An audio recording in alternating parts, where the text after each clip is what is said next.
Welcome to Watch Market Talk with Rose City and your boy D. What up, Rose City? Oh, nothing much. What's up with you? Another day on the job, Yeah. talking about that watch market.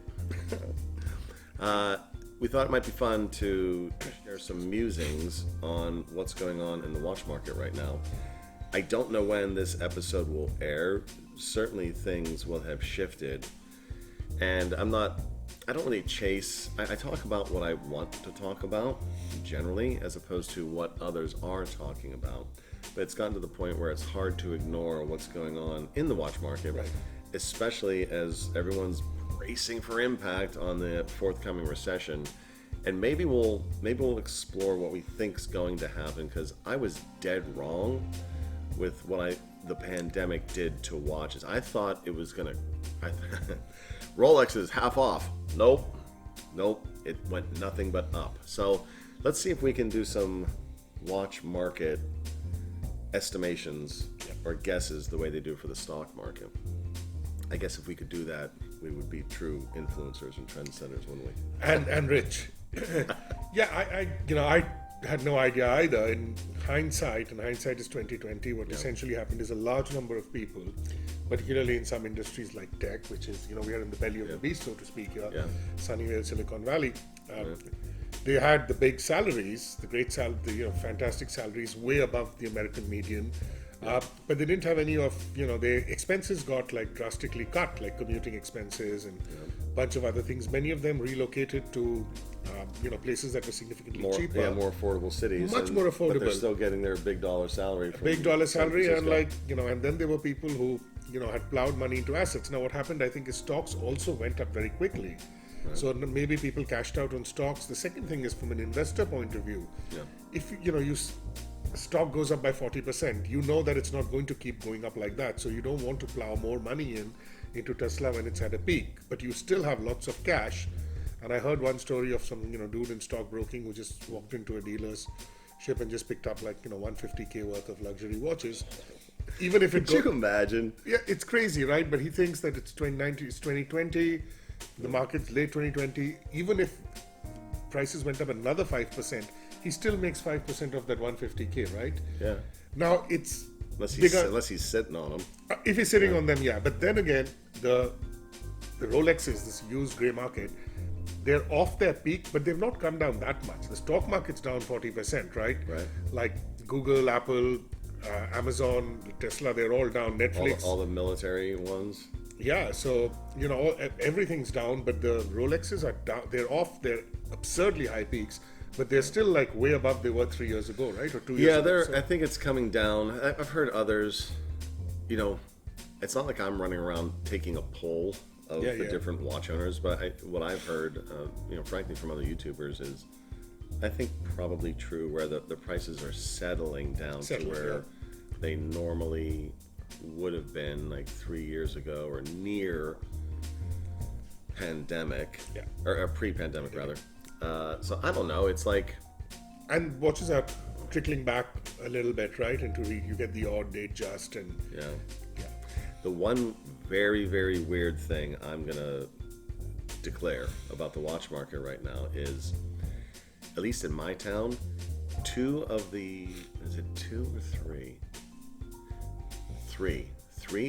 AD locations are knocking down walls and building out Rolex suites, or it's not, they're ADs, so they're not making a boutique, but that's the word I kind of want to use. But they're leveling. The one place is going up into the second floor for Rolex hosting sites, and I was shocked to learn. So this is not pre-owned Rolex. This is new. They're taking on the role of Rolex ADs. Well, no, they're already Rolex ADs. They're vastly expanding the display areas and couches for the customers to sit on. Whatever.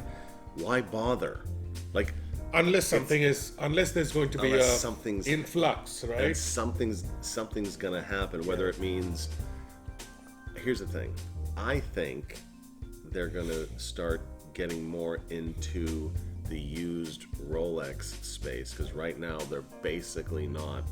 And I think Rolex wants a taste of the used watch sales space, which is someone I can picture my one friend Kurt telling me I'm a madman, but why would Rolex do that? Rolex only gets to make the money when they sell to their ADs, right? Because they buy their watches from Rolex. You don't get a Rolex straight from Rolex, right? Yeah. These people have already bought them. Yeah. So why would they invest in their building infrastructure and a beautiful space if there's no watches to offer the people coming to the space as it is already? It's a really good point you raise, and I think you might be onto something. I mean, we are in the realm of speculation, but Yeah. there are some ADs who sell pre-owned Rolexes. Yeah, a couple, but they're pre-owned. Like there's a place I go to in my hometown that has a very, very small, very, very super duper small, and there's maybe 6 or 7. There's a Daytona. There's a gold those are the sub, numbers I've seen. Yeah, and they're just as expensive as they are in Chrono 24 or whatever. they're actually in some cases more expensive. I've seen Yeah, that would make sense because they've got their overhead and as opposed to online watch sites. But so obviously, I mean, if they're ADs and they're doing this, this has to have been cleared with Rolex in some way. Yeah. So because Rolex is very particular about Rolex manages their AD relationships very finitely. very, very, and they really keep it's Dude, think about that. Why would an AD invest in building out a suite if there weren't going to be more watches? So I think more watches are going to come. I don't think that I don't necessarily buy the theories that Rolex is hoarding watches. They still make 1 million watches a year. No, my buddy Kurt was telling me that they work 3 8-hour shifts 6 days a week. And they actually were producing, apparently a couple of ADs told me that they were actually producing more watches than in previous years. It's just that what happened is, I think during the pandemic and because of Rolex's incredible sort of brand aura, if they were brand aura, that's I perfect, think dude. so. That's perfectly stated, brand bro. charisma. No, you got it. Brand aura. If they were, if you had X number of people who were devoted fanatics, Rolex fanatics, suddenly for whatever reason, a little before or during the pandemic, with the sort of shortage, which makes things more appealing, the number of people who wanted it just increased. I think that's what happened. A whole bunch of people, new potential Rolex owners suddenly wanted these desirable objects. So that's why the weights went up from 3 years to 5 years, and then you just had those 5 like exhibition pieces, which they can't even sell the exhibition pieces, or they're not allowed to. They eventually will, though. Eventually. One of the ADs said, because right now they don't have the warranty cards. Oh, that's it. Rolex did not ship the warranty cards to them. So another way of sold. controlling them. Correct. But eventually they will be allowed to.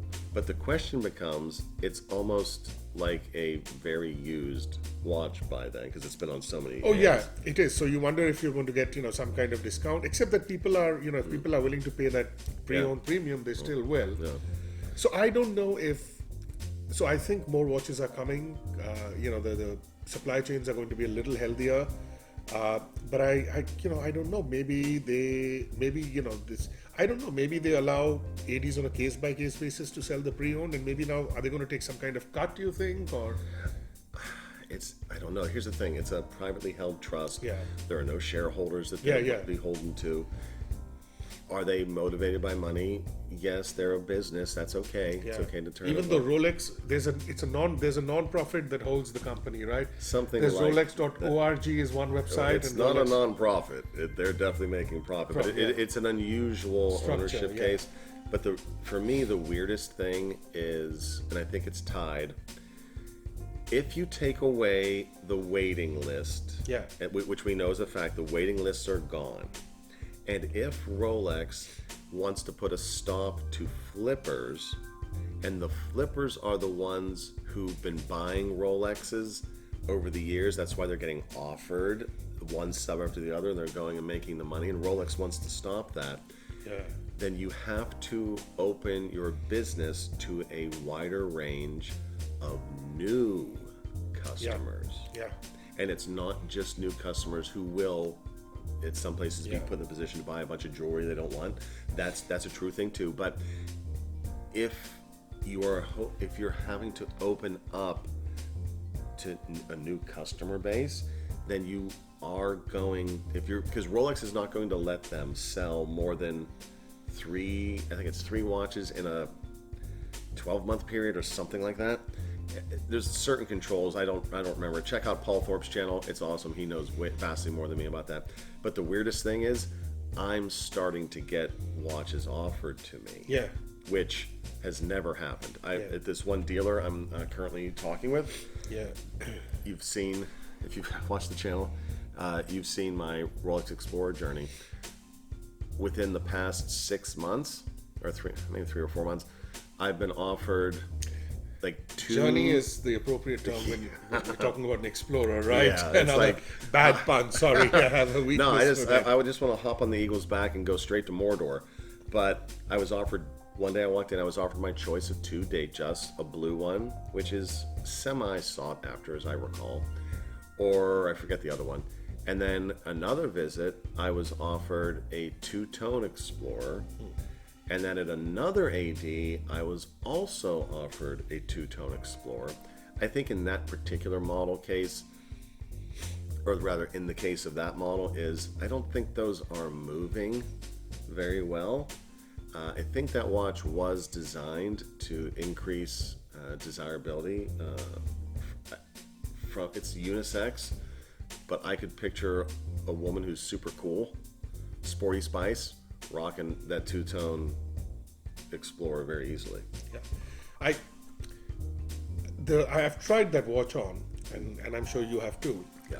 And it would work perfectly, just like this beautiful Omega you have. Maybe you want to show it. It's just gorgeous. I wish this was available. It's my little Explorer killer. 38.5 or 39. This would be like absolutely spectacular. You know what? I don't know. I saw you put it on earlier. It looked certainly doable. But if you have that mental block for yourself, it's totally okay. You wear the watch that fits you and the watch you like. But no, I might persuade myself. Right? Yeah. Tastes keep changing. I still find some watches big psychologically, but as you pointed out, they aren't necessarily that big.